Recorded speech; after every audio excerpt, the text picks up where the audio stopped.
Salut à tous, j'espère que vous allez bien. On se retrouve aujourd'hui pour une nouvelle vidéo. Aujourd'hui, on va faire la partie 2 des displays qu'il faut absolument posséder dans sa collection en 2025, dans sa collection ou en investissement. Effectivement, de toute façon, ces conseils-là portent pour les deux catégories car même si c'est pour votre collection, le but est effectivement d'acheter les items le moins cher possible ou en tout cas avant que leur prix explose. Et dans cette partie-là, on va se concentrer plus exclusivement sur les displays du bloc épée et bouclier. La première partie que je vous invite à regarder si vous ne l'avez pas vue, qui est sortie hier, se focusait exclusivement sur les blocs écarlate et violette. Et là, pour le coup, j'ai décidé d'aller un petit peu plus loin. Ce sont des items qui sont un petit peu plus chers, mais qui pour moi ont encore une marge de progression assez énorme, et donc on va en parler ensemble dans cette vidéo. Donc je vous propose de vous installer confortablement et puis commençons cette vidéo. Avant d'aller plus loin, n'oubliez pas que avec le code KIRA sur la boutique Pokélite, vous avez 5% de réduction offert sur toute la catégorie display du site. Donc n'hésitez pas à aller voir un petit peu ce qu'il y a. Je sais pas s'il y a encore du EV01, du EV02 en stock. Si jamais il y en a, pour moi c'est une très bonne occasion de se faire un peu de stock de ces displays là avant qu'elles ne soient plus disponibles. Allez, je vous prends pas plus de temps, revenons à la vidéo. On commence cette vidéo avec la display EB12 Tempête Argentée, dernière série du bloc épée et bouclier que vous pouvez retrouver aujourd'hui aux alentours de 290, 300, 310 euros. 310 euros c'est le max. Aujourd'hui vous pouvez quand même en trouver un petit peu moins cher en vérité. Donc je vous invite à fouiller un petit peu les sites, à demander encore une fois des photos. Il y a des fausses displays qui peuvent exister, donc faites bien attention. Vérifiez également le scellage des displays, voir qu'il n'y a pas de problème, qu'il n'y a pas de trou, que la display n'a pas été complètement rayée ou autre. Ça serait dommage, ça casserait un petit peu l'investissement que vous avez fait. Donc le but c'est de toute façon pour acheter un item à ce prix là, c'est de l'avoir dans le meilleur état possible. Après effectivement si vous trouvez un item qui est en un peu moins bon état mais que le contenu à l'intérieur est garanti scellé parce que on peut pas avoir récupéré les boosters parce que le trou du scellage par exemple n'est pas très gros, bah vous pouvez négocier hein, si vous arrivez à en choper une dans cet état là à 240 euros, pourquoi pas, mais effectivement c'est pas le plus courant. Ces items là elles sont quand même de moins en moins fréquents et les cartes qu'il y a à l'intérieur sont vraiment très stylées. Et bah, on va pas perdre plus de temps, on va regarder ça tout de suite ensemble. Comme vous pouvez le voir, on a de sublimes cartes dans cette série là. Alors il y a toute une panoplie de Lugia, là je vous en ai mis 4. Il y a le Lugia V-Star Gold, il y a le Lugia V-Star Phantom, il y a le Lugia V Full Art, qui sont 3 sublimes cartes. J'aime beaucoup la Full Art d'ailleurs. Et il y a bien évidemment la Lugia V alternative de Tempête Argentée. C'est une chase card de épée et bouclier. Je suis étonné du faible prix de la carte. Je vous affiche des prix récents qui ont été vendus sur eBay. Mais je suis quand même étonné du faible prix de cette carte parce que pour moi elle est magnifique. Et je ne comprends pas trop la différence de prix que l'on a entre le Giratina de Origine Perdue et le Lugia V par exemple de Tempête Argentée. Car les raretés de ces cartes là sont les mêmes. Les taux de drop sont quasiment les mêmes. Et honnêtement, bah, Lugia est pour moi même un Pokémon qui est encore plus apprécié que Giratina. Donc je comprends pas trop. Après effectivement la carte de Lugia est quand même moins belle que celle du Giratina, il faut se l'avouer, mais pour autant c'est quand même une carte qui est splendide et qui je pense est un rêve pour beaucoup de collectionneurs qui n'ont pas forcément les fonds pour l'acheter. À côté de ça on a quand même d'autres très belles cartes. Alors j'ai mis le OOV Full Art parce qu'il fait la paire avec le Lugia finalement, et les gens qui aiment bien compléter des duos, des triptyques, des choses comme ça, bah avoir un duo du Lugia Full Art ainsi que du OO Full Art, bah ça peut être quelque chose qui se fait et qui peut être très sympa à faire dans une collection, et notamment pour la revente aussi. Si vous comptez acheter ces cartes là pour investir, c'est quelque chose qu'il faut réfléchir également, comme par exemple quand vous achetez une carte d'un starter, bah c'est toujours bien d'avoir les deux autres avec parce que ça vous permet d'essayer de vendre le trio en même temps et donc ça peut engranger plus facilement une vente. Je suis quand même étonné d'ailleurs en voyant ça qu'on n'a pas eu de OO alternatif, c'est un peu dommage. J'espère qu'on va se rattraper sur le bloc écarlate et violette, il est jamais trop tard. Ho est mon Pokémon préféré, comme je vous l'ai déjà dit. C'est quand même dommage qu'on ait une Lugia alternative, mais qu'on n'ait pas eu de Ho-Oh, en sachant qu'on nous a quand même mis un Ho-Oh full art. Derrière, on va avoir, je vous ai mis le Brasgali VMAX, parce que c'est une carte que j'aime beaucoup. On voit Flora qui s'accroche à son Pokémon sur la carte. C'est un petit clin d'œil à l'anime. Moi, je trouve ça très très joli. Et ensuite, on a quand même quelques petites cartes du célèbre Rayquaza avec Amaryllis, je crois, sur la VMAX standard, et le Rayquaza VMAX Black Gold.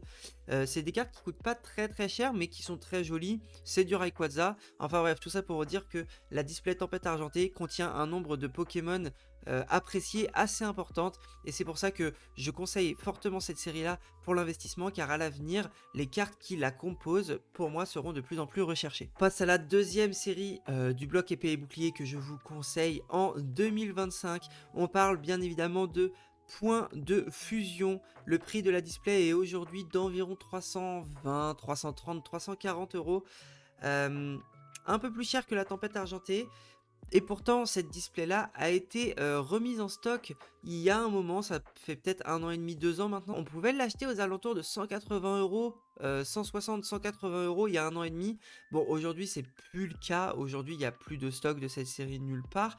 On est aux alentours, comme je vous l'ai dit, de 320 euros, 330 euros. Pour moi, c'est encore raisonnable aujourd'hui.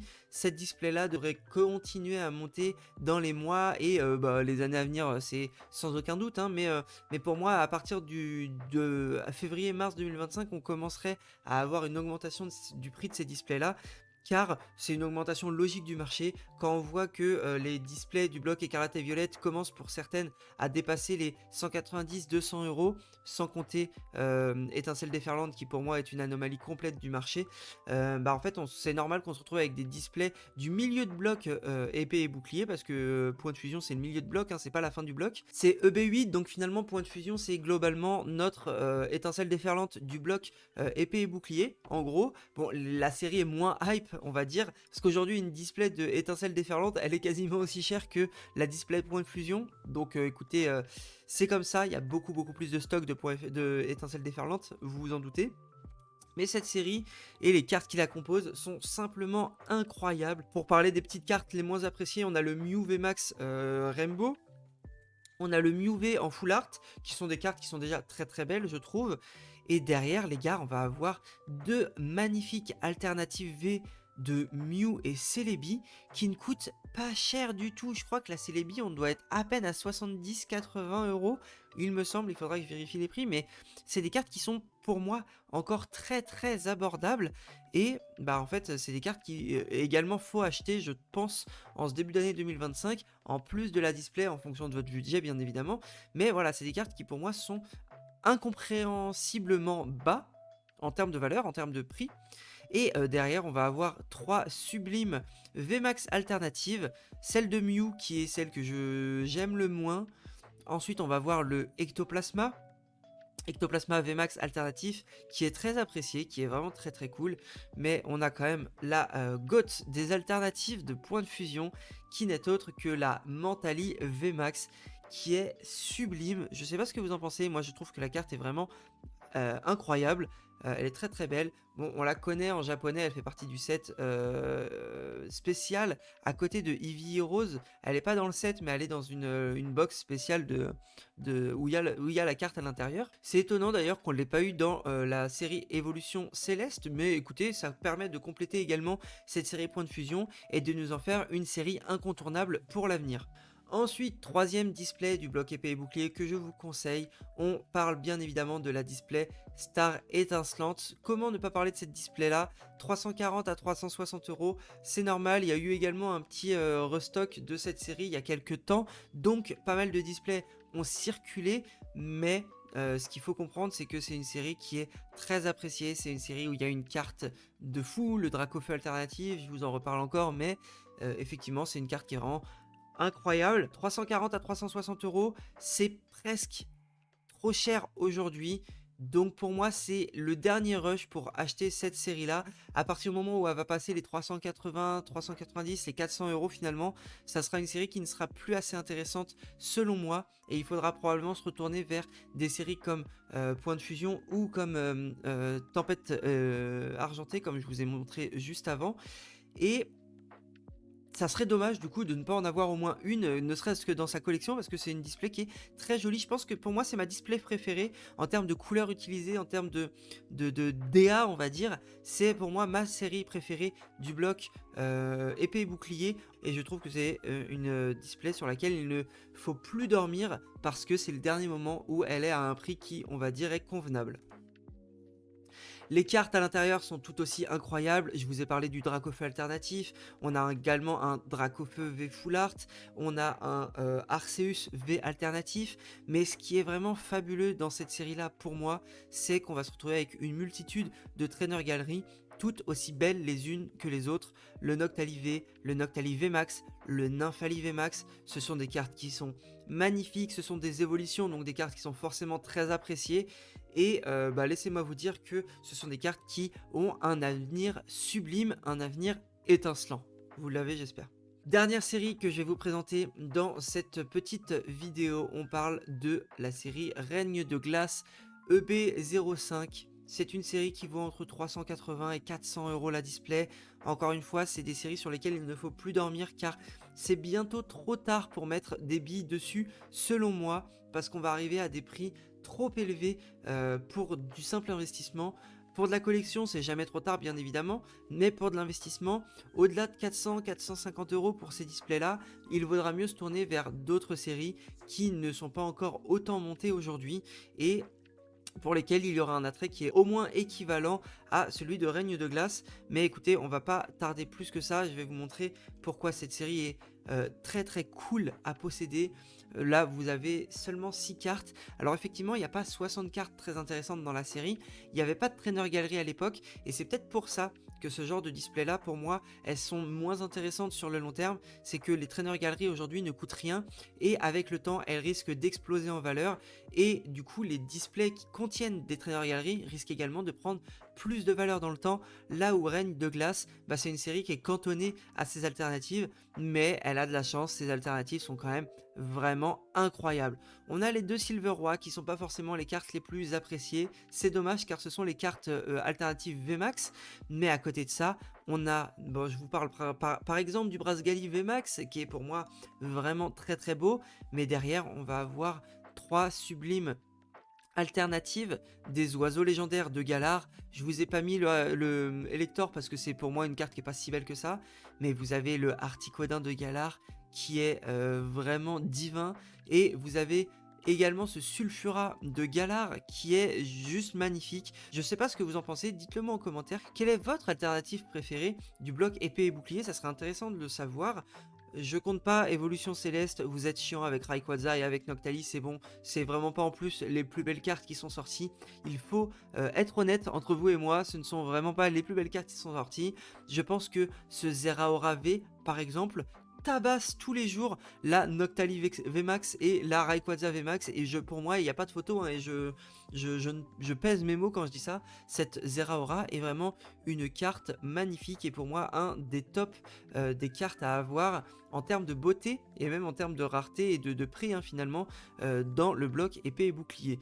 Ce Sulfura, je reviens un peu dessus, mais c'est une carte qui est vraiment très belle, et je trouve que la symétrie, quand elle est bien maîtrisée comme ici, elle rajoute un côté vraiment incroyable aux cartes, un côté un peu divin, un peu prophétique, et voilà, je trouve que cette carte-là, elle représente le set Reine de Glace dans toute sa splendeur. Écoutez, on en a fini avec cette partie 2 des displays que je mets à l'honneur, que je conseille d'acheter en début de l'année 2025. Effectivement, j'ai pas parlé de Origine perdue, j'ai pas parlé de Évolution Céleste, j'ai pas parlé de Astre Radieux. Évolution Céleste, Astre Radieux, bon, c'est déjà Astre Radieux, pour moi c'est pas une série qui est si intéressante que ça à acheter. C'est une série qui pour moi va être très vite cantonnée à des plafonds de prix, parce que en fait ce qui intéresse dans cette série là, c'est la rareté de la display, mais le contenu de cette display là est quand même beaucoup moins intéressant.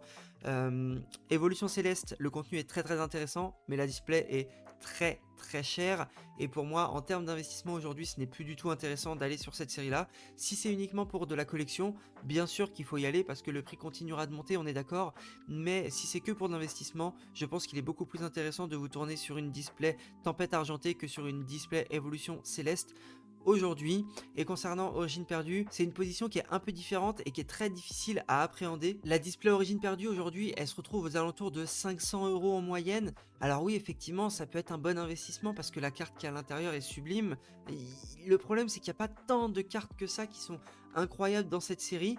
Et mettre 500 € alors que tu peux avec 500 € acheter quasiment 2 displays Tempête Argentée, je dis bien quasiment, bah pour moi c'est un peu dommage parce que la display Tempête Argentée, c'est une display qui à l'avenir va prendre beaucoup de valeur. Effectivement la display Origine Perdue aussi, mais ce que je veux vous dire, c'est que la display Origine Perdue est déjà très haute et que pour l'investissement, le multiplicateur, le coefficient multiplicateur est probablement moins important et moins intéressant sur, on va dire, les 2 prochaines années qu'une display comme Star Étincelante ou qu'une display comme Tempête Argentée.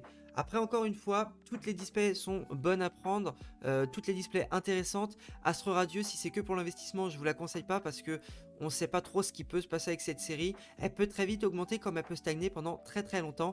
Donc pour moi, c'est pas une valeur sûre aujourd'hui, contrairement aux autres séries que je vous ai présentées juste avant. Si la vidéo vous a plu, n'hésitez pas à liker cette vidéo, à vous abonner à cette chaîne YouTube. On a diminué un petit peu le rythme des abonnements, c'est un peu dommage. J'aimerais bien que ça se rebooste un petit peu pour cette fin d'année. J'essaye de me casser en deux pour vous sortir des vidéos qui sont toujours plus intéressantes les unes que les autres. Si jamais ça vous plaît, n'hésitez pas à me le rendre. Un abonnement, c'est largement suffisant et je pense que c'est à la portée de beaucoup d'entre vous dont mes vidéos plaisent.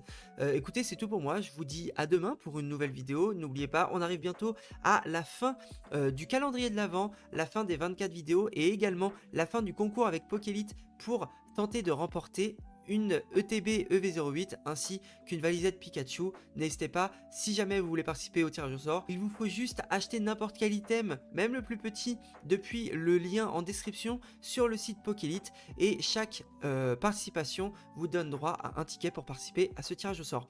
Je vous souhaite une bonne soirée, je vous dis à demain pour une nouvelle vidéo. Ciao.